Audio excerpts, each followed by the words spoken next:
dia, está começando o programa da Fundação ProRim. A baixa da resistência é a queda da defesa do organismo, relacionado ou não a uma patologia mais séria. Bom dia, doutor, tudo bem? Bom dia. É isso mesmo? Pois é, Vitor. Quando nós falamos em defesa, nós temos um sistema de defesa, que é o nosso sistema imune. O sistema imune, ele é um sistema que é composto por duas vertentes. Uma inata, da qual a gente já nasce com ela, com as defesas, certo, e uma adquirida, da qual nós vamos adquirindo ao longo da nossa vida. O sistema de imune inato, que é o sistema que nós já temos, é muito complexo, mas existem características especiais dele que nós todos conhecemos e às vezes nem nos damos conta. Por exemplo, a nossa pele é uma pele íntegra para proteger-nos de bactérias, de contaminações, de infecções importantes. Nosso sistema gastrointestinal, no estômago, contém ácido para proteger, ser uma barreira química para que não exista contaminação do trato digestivo, do nosso sistema digestivo, para que não tenha infecções. A temperatura, a própria temperatura é uma forma de defesa. Além disso, as secreções na uretra, a secreção normal, vaginal, aquela secreção habitual da mulher, também existe lá um componente ácido para proteger a mulher de uma infecção. Tudo isso e mais componentes celulares que nós temos fazem com que a gente tenha uma característica de defesa geral, uma defesa inata. Muitas vezes, e a maioria das vezes, nós todos conseguimos acabar com este problema, com o germe, com a bactéria. Algumas vezes não. Algumas vezes ficamos doentes. E aí adquirimos depois que, no período de convalescência, no período de recuperação, nosso organismo acaba descobrindo como atacar essa bactéria e impedir que ela nos ataque novamente, seja uma bactéria ou um vírus. Outra forma de adquirir resistência a um tipo de problema, a um tipo de germe, é através da vacinação. A vacinação é um sistema imune adquirido de uma forma artificial. Nós tomamos uma injeção e aí, a partir dessa injeção, que contém lá um germe mais enfraquecido, certo, né? E depois disso, nosso próprio sistema nos defende. O que pode levar à baixa da resistência? Pois então, Vitor, existem algumas doenças que levam à baixa resistência. A criança, por exemplo, ela ainda não adquiriu tudo. Certo, não adquiriu desenvolvendo. Ela tem o sistema inato dela, aquele sistema que todos nós nascemos. Então, ela consegue se defender, mas ainda precisa do leite materno para adquirir algumas formas de resistência, precisa das vacinas, precisa, às vezes, entrar em contato com o ambiente, porque ela está protegida no útero da mãe. E aí, quando entra em contato, pode adquirir algumas doenças e seu sistema imune de defesa começa a trabalhar. O idoso já não, o idoso já passa a ter dificuldade em trabalhar com o seu sistema imune, já tem mais facilidade em adquirir doenças. O sistema de defesa que nós temos, existe um problema quando nós adquirimos algum tipo de doença, por exemplo, o HIV, a AIDS. A AIDS faz com que nós tenhamos o sistema imune enfraquecido. Os transplantados renais, por exemplo, ou qualquer transplantado de fígado, coração, pulmão, as pessoas recebem uma medicação, que é um imunossupressor. E nós vamos ver com a doutora Luciane Deboni um pouco mais sobre imunossupressão do paciente transplantado. É isso, né, doutor?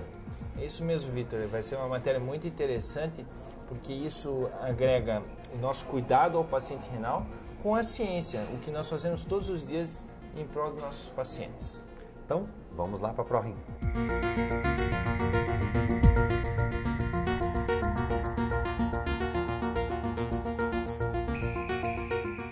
O transplantado renal, por exemplo, ele tem induzido a imunossupressão. O porquê disso? A imunossupressão é fundamental para a viabilidade do transplante. O princípio do transplante é colocar um órgão estranho ao organismo e a primeira reação do organismo que recebe esse órgão é tentar rejeitá-lo. Sem a imunossupressão, o transplante nunca daria certo e foi graças ao desenvolvimento de novas drogas imunossupressoras que hoje o transplante é uma realidade no mundo inteiro. Só que a imunossupressão tem esse lado favorável, esse lado que é buscado, Mas a imunossupressão é uma balança. Por um lado, a gente procura diminuir a resposta imunológica do paciente, mas essa diminuição é uma diminuição ampla, não só em relação ao transplante. Também é diminuída a resposta imunológica contra infecções.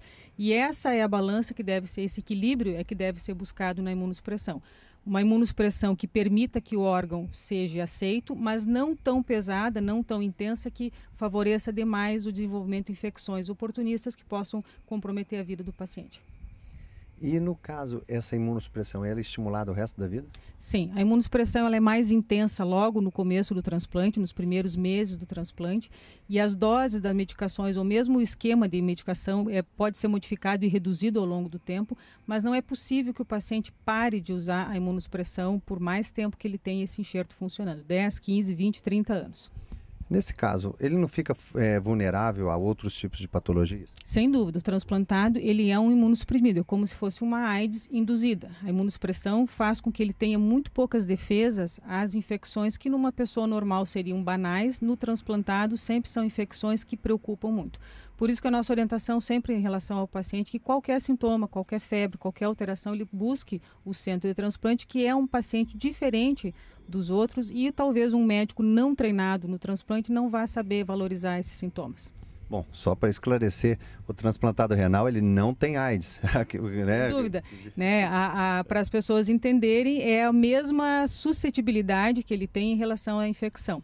Mas não é, assim como o paciente com AIDS faz muitas infecções, o transplantado é essa preocupação. E os novos esquemas de imunossupressão buscam então justamente esse equilíbrio, uma ótima imunossupressão no sentido de aceitar o enxerto e um mínimo efeito colateral no sentido de evitar que ele tenha infecções oportunistas. E isso hoje é uma realidade, né? As drogas cada vez mais são modernas e permitem esse objetivo com maior realidade. Bom, eu vou perguntar para o Dr. Marcos uma outra questão. Dormir mal, hábitos inadequados de vida, estresse, também podem contribuir para a baixa de resistência?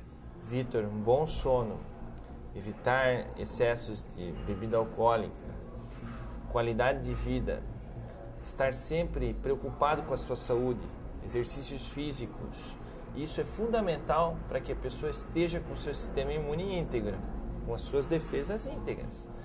Além disso, é muito importante que se faça uma rotina para avaliação de como está a sua saúde, para saber se não existe nenhum sinal que possa estar demonstrando que as suas defesas também não estão bem. Vitor, é fundamental que todos nós estejamos preocupados no dia a dia com a nossa vacinação, com os nossos hábitos do dia a dia, com uma boa dieta, porque isso é que nos traz o fortalecimento do nosso sistema de defesa. Bom, um recado então para o usuário de droga, né? Porque o usuário de droga, a defesa dele está toda... A droga, o tabagismo, isso tudo faz com que o nosso sistema imune esteja sendo agredido. E uma vez agredido, nós podemos ter complicações sérias. Não só pela droga, que isso já é um malefício enorme, mas até mesmo pelo sistema estar diminuído. E aí, assim, infecções oportunistas, que nós chamamos, vão naquele momento se aproveitar e causar algum tipo de malefício, algum tipo de doença nas pessoas. Café com o Dr. Marcos está chegando ao final. Semana que vem vamos tratar de gestação e diabetes. Obrigado, doutor, pela presença. Obrigado. Uma boa semana a todos e cuide de sua saúde.